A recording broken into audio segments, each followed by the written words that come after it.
नमस्कार, हस्तीस कोकणी किचनमध्ये तुमचं पुन्हा एकदा मनपूर्वक स्वागत. आज आपण करणार आहोत मटर पनीरची भाजी. तर आता आपण रेसिपीला सुरुवात करूया. तर सर्वात आधी आपण वाटण करायला घेऊया. तर थोडंसं तेल इथे घालायचं आहे आणि त्यानंतर यामध्ये आपल्याला 2 मध्यम कांदे यामध्ये घालायचे उभे चिरून आणि थोडे लालसर परतवून घ्यायचे. तर सतत असं परतवत राहायचं आहे. तर कांदा इथे लालसर झालेला आहे. गॅसची आज मी कमी करते कारण सुरुवातीला मोठी ठेवली होती. आता यामध्ये आपण घालूया 15-16 लसूणच्या पाकळ्या, 6-7 आल्याचे तुकडे असे लहान करून टाकायचे. नंतर 1 हिरवी मिरची आपल्याला अशी तोडून घालायचे, 6 काजू घालायचे, थोड्याशा कोथिंबीरच्या काड्या. आता हे परतवून घ्यायचं आहे. आता इथे आपल्याला 2 मध्यम टोमॅटो असे बारीक चिरून घालायचे किंवा मोठे मोठे तुकडे असे करून घाला. आपण इथे 4-5 माणसासाठी हा मटर पनीर करत आहोत. त्यामध्ये थोडंसं चिमूटभर मी मीठ घालत आहे, म्हणजे जे टोमॅटो आहे ना तो लवकर शिजेल आणि मऊसूत असा होईल. गॅसची तिथे मी घाणच ठेवलेली आहे. तर यावरती ठेवूया झाकण आणि टोमॅटो मऊ होईपर्यंत शिजून घेऊया. आता झाकण काढूया. तर इथे टोमॅटोही मऊ झालेले आहेत. आता यामध्ये आपण ही पनीरचे तुकडे घालूया.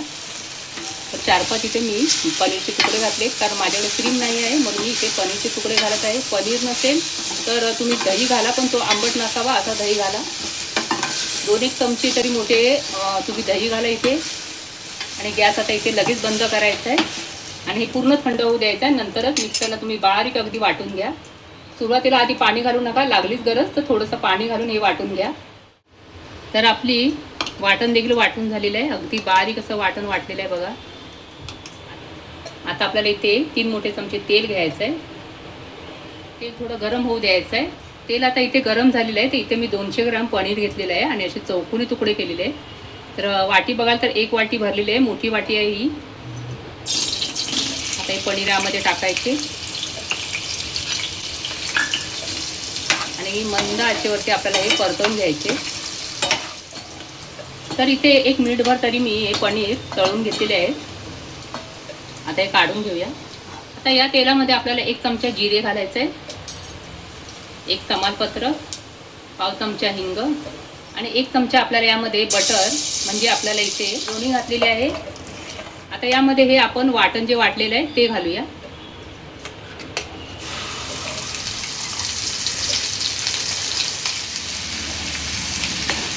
दोन्हीच्या ऐवजी तुम्ही तूप घातलं तरी चालेल किंवा काही नाही घातलं तरी चालेल, नुसतं तेल घाला.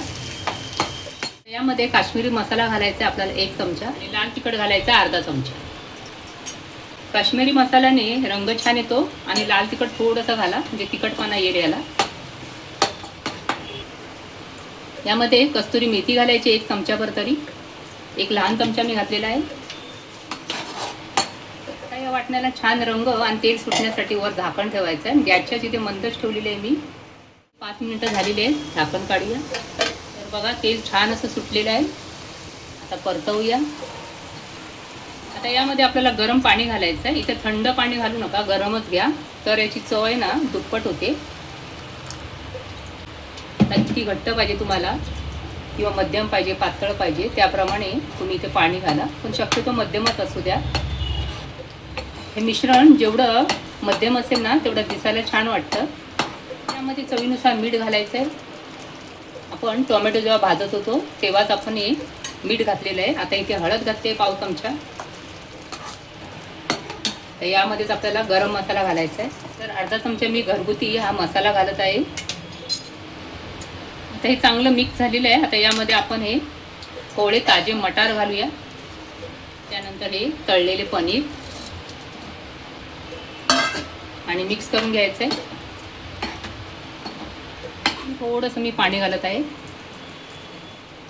कारण हे मिश्रण थोडंसं मला घट्ट वाटलं म्हणून मी पाणी घातलं आहे. मी तुम्हाला सांगितलं ना मध्यमच आहे मिश्रण असायला हवं आहे, तर त्याप्रमाणे तुम्ही मिश्रण हे असं ठेवा, म्हणजे खातानाही मस्त लागेल आणि बघायलाही छान वाटेल. तर यावरती ठेवूया झाकण आणि छान असं हे शिजवून घेऊया 5-10 मिनटं तरी. गॅसची आज इथे मी मंदच ठेवलेलं आहे. तर इथे 10 मिनटं झालेले आहे. झाकण काढायचं आहे. भाजी एकदा वर खाली करून घ्यायची आहे. मटर इथे आपली छान अशी शिजलेली आहे. पनीर देखील छान मऊसूत शिजलेलं आहे. आता गॅस आपण करायचा आहे बंद, पण ते आधी आपल्याला घालायचे वरून कोथिंबीर. भरपूर अशी कोथिंबीर मी घालत आहे आणि लगेच आपल्याला इथे गॅस बंद करायचा आणि वरती ठेवायचं झाकण. 5 मिनिटानंतर आपण ही भाजी एका भांड्यात काढून घेऊया. या भाजीसोबत खाण्यासाठी मी पुरी केलेली आहे. तुम्हाला हवं असेल तर तुम्ही नान करा, रोटी करा किंवा गव्हाची पोळी केली तरीही चालेल. सोबतच ताक देखील घ्यायचं आहे कारण उन्हाळा आहे. तर आज बनवलेली रेसिपी तुम्हाला कशी वाटली कमेंटमध्ये नक्की सांगा. आवडला असेल तर लाईक करा, शेअर करा, नवीन असाल तर सबस्क्राईब करा. परत भेटूया अशाच एका छानशा रेसिपी बरोबर. तोपर्यंत विश्रांती घेऊया. धन्यवाद.